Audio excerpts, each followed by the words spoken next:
और ये वो इलाका है जो हमास के हाथ में है, ये उन लोगों के हाथ में है कि जिनको ऐसी तरबियत दी गई, ऐसी ईमानी तरबियत और ऐसी आला तालीम दी गई और ऐसी जहनसाजी की गई और सहाबा किराम के मनहज पर इनका ईमान तैयार किया गया। लेकिन 2023 में 7 अक्टूबर को जो वाक़या पेश आया, उस वाक़े ने इसराइल को पागल बना दिया, अमेरिका को मजनून बना दिया और बरतानिया, फ्रांस और जर्मनी को खप्ती बना दिया। एकदम से ऐसा लगा जैसे बौले कुत्ते चारों तरफ से बस चीखने लगे, भौंकने लगे और भमोड़ने लगे। और फिर मुजाहिदीन तो वो होते हैं जो मुसलमानों की हिफाजत करते हैं, आम लोगों को बचाते हैं। लेकिन यहाँ तो आप खुद आम लोगों के पीठ पीछे छुप जा रहे हैं, टनलों के अंदर घुस जा रहे हैं और उनके हमलों से जो लोग मर रहे हैं वो आम मुसलमान हैं बेचारे। तो ये कहाँ के और कैसे मुजाहिदीन? मैं फ़लस्तीन के जियाले मुजाहिदों को सलाम पेश करता हूँ, हमास और उसकी पूरी क़यादत को, हरकतुल जिहाद इस्लामी और उसकी पूरी क़यादत को, उन नौजवान लड़कों और लड़कियों को जिन्होंने इतने दिन के सब्र के बाद अब वो इंसाफ के कायम करने के लिए जदोजहद की है, भरपूर हमला किया है।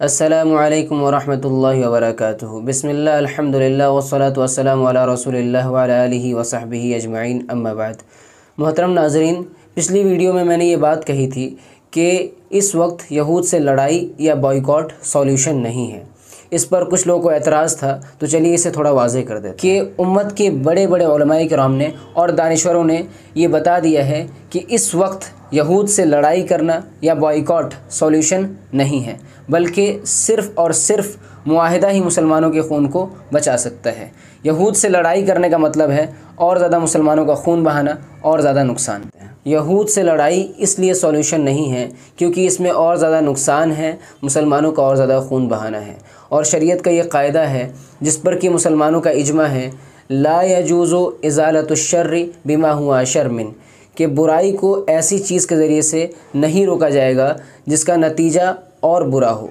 यानी कहीं पर कोई बुराई हो रही है, जुल्म हो रहा है और हमें पता है या गालिब गुमान है, ज़्यादा चांसेस हैं कि इस बुराई को रोकने जाऊंगा तो और ज़्यादा बुरा हो जाएगा, और ज़्यादा फितना और फसाद बर्पा हो जाएगा, तो ऐसी जगह पर सब्र किया जाएगा। ऐसी जगह पर इस बुराई से नहीं रोका जाएगा, बल्कि ऐसी जगह पर इस बुराई से रोकना खुद एक बुराई है। इसकी एक मिसाल नबी करीम सल्लल्लाहु अलैहि वसल्लम की ज़िंदगी से ले लेते हैं। 13 साल तक नबी सल्लल्लाहु अलैहि वसल्लम मक्का के अंदर लोगों को इस्लाम की दावत देते रहे। जो लोग इस्लाम कबूल कर लेते थे, मक्का वाले उन्हें सताते थे, मारते पीटते थे, उन पर जुल्म करते थे, उनके माल छीन लेते थे, बल्कि बाज़ दफ़ा तो ऐसा हुआ कि बाज़ सहाबा को शहीद कर दिया गया। ये सब कुछ नबी करीम सल्लल्लाहु अलैहि वसल्लम की मौजूदगी में होता रहा और आप सब्र करते रहें। आपने मुसलमानों को सब्र करने के लिए कहा कि अपने हाथों को रोक के रखो, कुफ़ार से लड़ाई मत करो, क्योंकि आप जानते थे कि इस वक्त कुफ़ार से लड़ाई करना ये और बड़ा शर और फसाद लेकर के आएगा। बहुत मुमकिन है कि इस्लाम की दावत रुक जाए या इस्लाम की दावत कमज़ोर पड़ जाए, सारे कुफ़ार एक साथ मिलकर के हमला कर दे और हमारा ख़ात्मा हो जाए। इसलिए आपने उस वक्त सब्र किया। अब वो लोग ज़रा सोचें जो कहते हैं कि ताकत से कुछ नहीं होता, हथियार से कुछ नहीं होता, अल्लाह की मदद होनी चाहिए। ज़रा सोचें कि अल्लाह के नबी सल्लल्लाहु अलैहि वसल्लम अल्लाह के सच्चे रसूल थे। क्या अगर आप उस वक्त कुफ़ार से लड़ाई करते तो अल्लाह की मदद नहीं आती? यकीनन आती।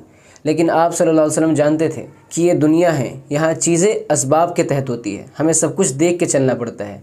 पहले हमारे पास सबब और ज़रिया तो हो, तब तो अल्लाह की मदद आएगी। इसीलिए आपने ख़ुद भी सब्र किया और मुसलमानों को भी सब्र करने के लिए कहा। लोगों को इस्लाम की दावत देते रहे, इस्लाम को, मुसलमानों को अंदरूनी तौर से मजबूत करते रहे, यहाँ तक कि जब मुसलमान मजबूत हो गए, मदीना में आकर के एक इस्लामी हुकूमत कायम हो गई, तब फिर जब आप पर किसी ने जुल्म करने की कोशिश की तो आपने उसके जुल्म का जवाब दिया। और जैसा कि मारूफ़ है कि आपने जुल्म को रोकने के लिए, इस दुनिया में अमन और सलामती फैलाने के लिए जंग और जिहाद भी किया उसके बाद। अब इसके लिए मौजूदा दौर का एक एग्ज़ाम्पल ले लेते हैं कि क्यों यहूद से लड़ाई सॉल्यूशन नहीं है। हमास ने 7 अक्टूबर 2023 को यहूद पे 5000 रॉकेट के ज़रिए से जो हमला किया था, जिसमें तकरीबन 1200 के करीब यहूदी मारे गए थे, उसके नतीजे में क्या हुआ? उसके नतीजे में यहूद ने मुसलमानों पर बदले के नाम पर हमला शुरू किया, जिसके नतीजे में 30,000 से ज़्यादा मुसलमानों का खून बहा, मुसलमानों की करोड़ों अरबों की जायदाद को यहूद ने नुकसान पहुंचाया, ज़मीन पर कब्ज़ा कर लिया, हज़ारों लोग ज़ख्मी हुए और जो कुछ नुकसान हुआ वो सब हमारे सामने है, जिसे ता क़यामत कोई इख़वानजी कभी जस्टिफाई नहीं कर पाएगा। लेकिन हमारे यहाँ कुछ बेवकूफ़ जिन्हें ना दीन की समझ है ना दुनिया की समझ है, वो लोग इसे जस्टिफाई करने की कोशिश करते हैं। कहते हैं कि यहूद पहले से जो है मुसलमानों पर इतना जुल्म कर रहे थे इसलिए उन्होंने ऐसा किया। तो ज़रा यहाँ पर कुछ पॉइंट्स ध्यान में रखिए। अगर कोई शख्स हम पे जुल्म कर रहा है तो क्या इस्लाम हमें इस बात की इजाज़त देता है कि हम उस कौम के सिविलियंस पर, आम लोगों पर अटैक करें? हमास ने जो हमला किया उसमें तकरीबन 1200 के करीब जो लोग मारे गए, उनमें से एक बड़ी तादाद सिविलियंस की थी। दूसरी बात ये कि हमास के हमले से यहूद को ज़्यादा नुकसान हुआ या मुसलमानों को ज़्यादा नुकसान हुआ? मुसलमानों को ज़्यादा नुकसान हुआ। यानी एक बुराई को आप रोकने गए, एक जुल्म को आप रोकने गए और उसे रोकने के चक्कर में और बड़ा जुल्म और बड़ी बुराई हमारे सामने आ गई। तो ये आपने कौन सी समझदारी का काम किया? तीसरी बात ये कि नेतन्याहू के ख़िलाफ़ ख़ुद उस वक्त इसराइल में प्रोटेस्ट चल रहा था, लेकिन आपके हमले से यहूद एकजुट हो गए और नेतन्याहू ने अपने आप को बचा लिया। तो आपने कहाँ यहूद को नुकसान पहुँचाया, बल्कि आप तो और उनके लिए मतलब की चीज़ साबित हो गए। और फिर मुजाहिदीन तो वो होते हैं जो मुसलमानों की हिफाजत करते हैं, आम लोगों को बचाते हैं, लेकिन यहाँ तो आप ख़ुद आम लोगों के पीठ पीछे छुप जा रहे हैं, टनलों के अंदर घुस जा रहे हैं और उनके हमलों से जो लोग मर रहे हैं वो आम मुसलमान हैं बेचारे।